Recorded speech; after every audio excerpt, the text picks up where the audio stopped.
नमस्कार प्रिय दर्शकों, स्वागत है आपका मेरे YouTube चैनल एस्ट्रोलॉगर के शर्मा में। दोस्तों, अगर आप मेरे चैनल पे नए हैं तो प्लीज़ चैनल को सब्सक्राइब कीजिए और बेल आइकन को ज़रूर प्रेस कर लीजिए, जिससे कि मेरे आने वाली वीडियोज़ की नोटिफिकेशन आपको सबसे पहले मिल सके। दोस्तों, मैं मेरे हर वीडियो में आपको बताता हूँ कि अगर आप ज्योतिष सीखना चाहते हैं, ज्योतिष में रुचि रखते हैं या ज्योतिष को व्यवसाय के रूप में सीखना चाहते हैं, तो ये YouTube चैनल आपके लिए बहुत उपयोगी सिद्ध हो सकता है। क्योंकि यहाँ पर आपको बेसिक से लेकर एडवांस तक की वीडियोज़ मिलेंगी, जिनके माध्यम से आप अपनी और किसी अन्य की जन्म कुंडली का आसानी से विश्लेषण कर पाएंगे।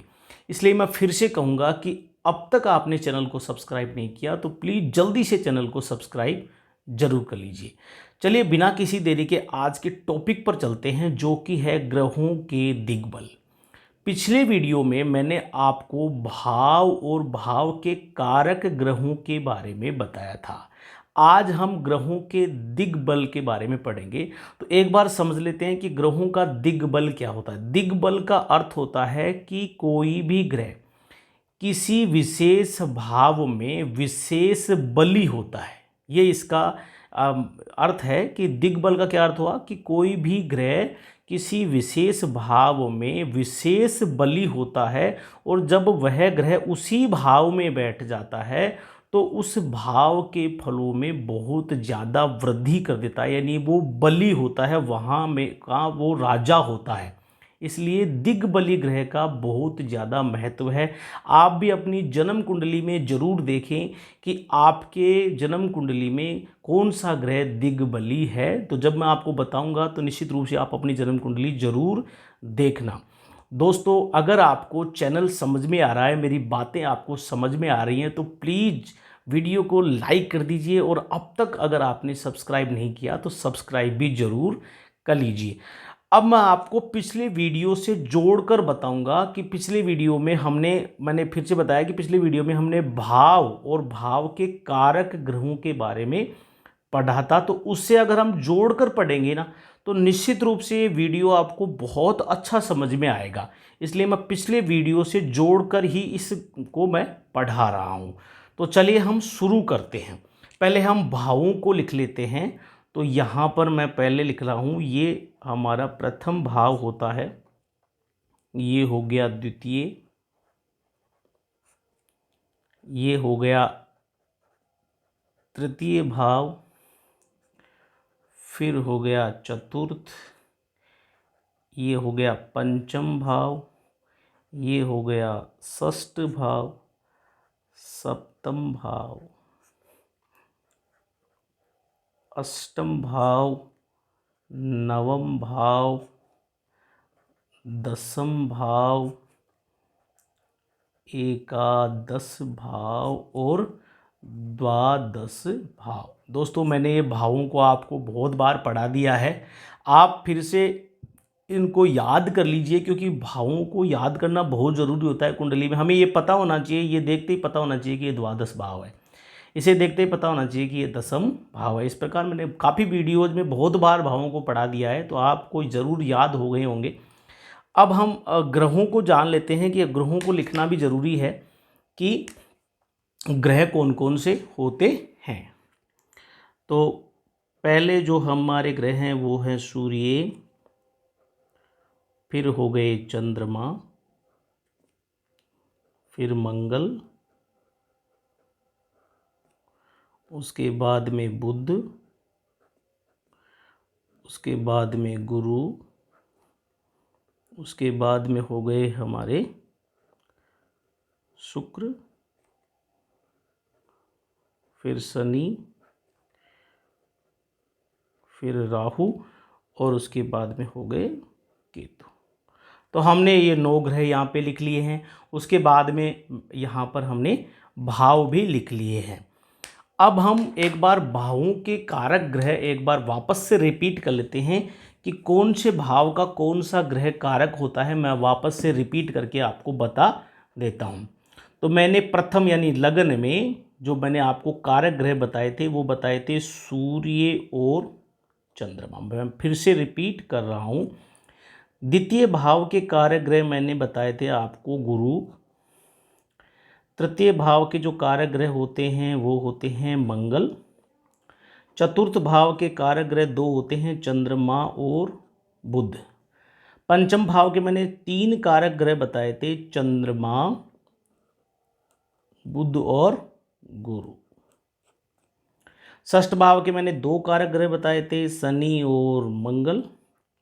सप्तम भाव के भी मैंने 2 कारक ग्रह बताए थे, शुक्र और गुरु।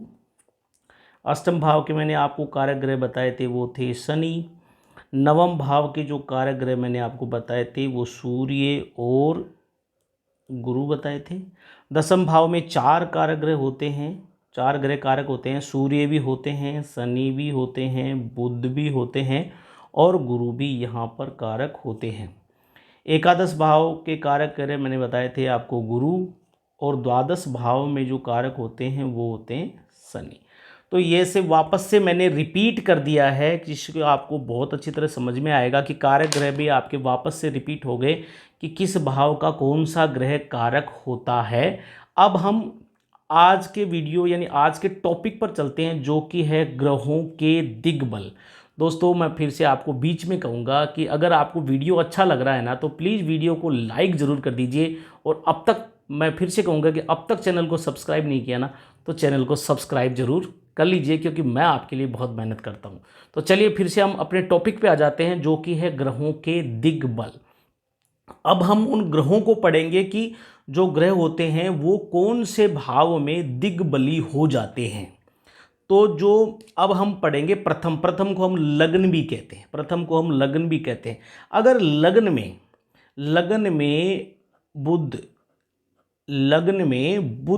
या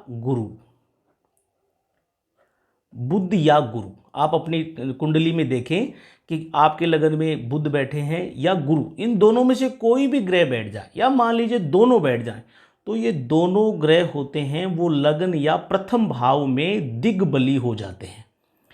ये मान लीजिए या तो बुध बैठ गए या गुरु बैठ गए या दोनों बैठ गए, तो ये प्रथम भाव यानी लग्न में दिग्बली हो जाते हैं। उसके बाद में चतुर्थ भाव की बात करते हैं। चतुर्थ भाव में यदि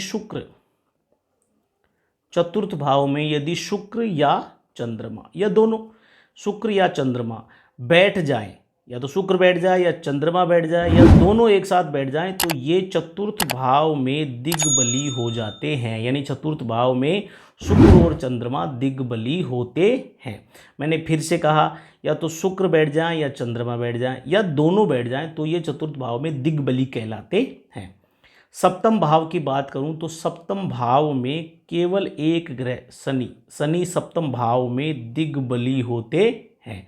यानी आपकी कुंडली में यदि सप्तम भाव में शनि बैठे हैं तो ऐसे मान लीजिए कि सप्तम भाव में वो दिग्बली हैं। सप्तम भाव के जो भी फल होते हैं उनमें बहुत अधिक वृद्धि वो करने वाले हैं। अब मैं बात करता हूँ दसम भाव की। तो दसम भाव में मंगल और सूर्य, ये दोनों ग्रह दिग्बली होते हैं। यानी आपकी कुंडली में यदि दसम भाव में या तो मंगल बैठे हैं या सूर्य बैठे हैं या दोनों बैठे हैं, तो निश्चित रूप से आपके दसम भावों के फलों में बहुत ज़्यादा वृद्धि करने वाले हैं। एक बार मैं फिर से रिपीट कर देता हूँ। लगन या प्रथम भाव में बुध और गुरु ग्रह दिग्बली होते हैं। चतुर्थ भाव में शुक्र और चंद्रमा दिग्बली होते हैं। सप्तम भाव में शनि दिग्बली होते हैं और दसम भाव में मंगल और सूर्य दिग्बली होते हैं। दोस्तों आप अपनी कुंडली, जन्म कुंडली उठाकर जरूर देखें कि क्या आपकी जन्म कुंडली में भी कोई ग्रह दिग्बली है क्या। तो इस प्रकार से आप अपनी जन्म कुंडली खुद भी देख सकते हैं। दोस्तों वीडियो आपको कैसा लगा, समझ में आया नहीं आया, प्लीज़ मुझे कमेंट करके ज़रूर बताइए। और जाते जाते वीडियो को लाइक कर दीजिए और इस वीडियो को ज़्यादा से ज़्यादा लोगों को शेयर कर दीजिए, जिससे कि ज़्यादा से ज़्यादा लोगों को फ़ायदा हो सके। और अब तक चैनल को सब्सक्राइब नहीं किया तो प्लीज़ चैनल को सब्सक्राइब ज़रूर कर लीजिए। आज के लिए इतना ही, धन्यवाद।